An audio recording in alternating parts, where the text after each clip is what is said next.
What's up, Vikings Nation? If you think the offseason is quiet, think again, because right now the Minnesota Vikings are standing at a crossroads that could define the entire 2026 season. Free agency decisions, tough goodbyes, and potential breakouts are all on the table, and today we're breaking it all down together, fan to fan. The Vikings aren't in the playoffs this year, but don't get it twisted, the action is just getting started. With 18 free agents hitting the market, this offseason could quietly reshape the core of this team in ways that matter far more than one January game. So buckle up, drop your takes in the comments as we go, and let's talk real Minnesota Vikings news. Who's coming back in purple, who's walking away, and who could surprise everyone when 2026 kicks off? Let's start with the reality check. While the NFL playoffs roll on without Minnesota, the Vikings are deep into evaluation mode, watching the divisional round as spectators and turning the page toward the future. For teams remain chasing a Super Bowl, but in Minnesota, the focus is sharper and closer to home. The front office knows exactly what's at stake, and every free agent decision will ripple through the roster. This is the part of the year where championships are built quietly. No confetti, no headlines, just hard calls, long meetings, and a vision for what this team needs to become. One of the most emotional storylines belongs to a true Viking. C.J. Ham isn't just a fullback. He's a symbol of toughness, loyalty, and blue-collar football in Minnesota. After scoring a touchdown in the season finale against Green Bay and receiving a game ball in the locker room, all signs point to that moment being his final NFL snap. 9 seasons, 2 Pro Bowls, and countless unglamorous plays later, retirement appears imminent. If this is the end, it's a respectful and powerful one. C.J. Ham leaving the game to focus on family feels right, even if it leaves a hole in the heart of Vikings fans everywhere. Now let's talk defense, because Eric Wilson's name is quietly one of the most important on this list. He came in as a depth signing and ended up becoming a stabilizing force. Wilson played every single game, started 16 of them, and finished with 115 tackles and 6.5 sacks. That's production, plain and simple, and his first 100-plus tackle season since 2020. Whether he returns may hinge on one major question.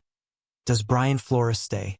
If Flores is back, Eric Wilson's odds of returning to the Minnesota Vikings go way up. Not every free agent story is hopeful, though. Jeff Okudah's season in Minnesota never really got off the ground. Signed to a 1-year deal, Okudah battled through a concussion and managed just 6 games, finishing with 14 tackles and a single fumble recovery. It was a frustrating year for both player and team. At this point, it's hard to imagine a scenario where Okudah is back in Vikings purple for 2026. Sometimes it just doesn't work out. Another tough break came at wide receiver with Rondale Moore. The Vikings hoped he'd add explosiveness and return game juice.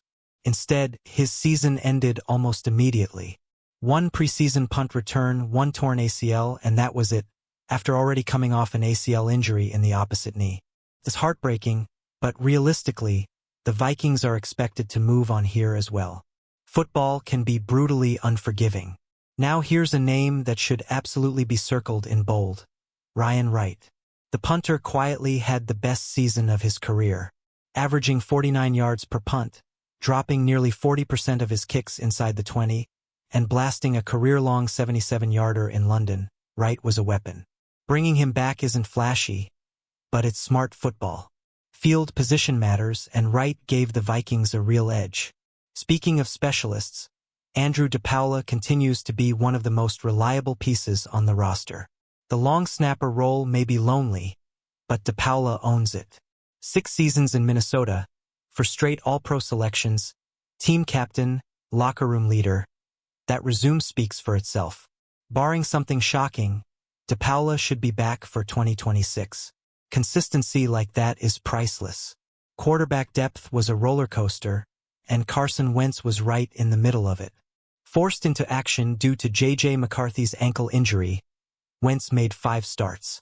He finished 2-3, throwing for 1,216 yards with 6 touchdowns and 5 interceptions, while absorbing 19 sacks and countless hits. With shoulder surgery ending his season and the Vikings planning to bring in another veteran, Wentz's time in Minnesota looks done. At running back, Ty Chandler's story feels like one of unrealized potential. Injuries never allowed him to fully establish himself. In 4 seasons, he made just 4 starts across 40 games and barely saw the field in 2025. The former 5th-round pick may need a fresh start elsewhere, and the Vikings may be ready to turn the page. Now here's where things get interesting. Jalen Nailor quietly made a strong case for himself in 2025. Playing all 17 games, starting 8, and finishing with 29 catches, 444 yards, and 4 touchdowns, Nailor showed real growth. With Jordan Addison facing serious off-field uncertainty, Nailor's role could expand significantly. Do you think he's ready for more snaps?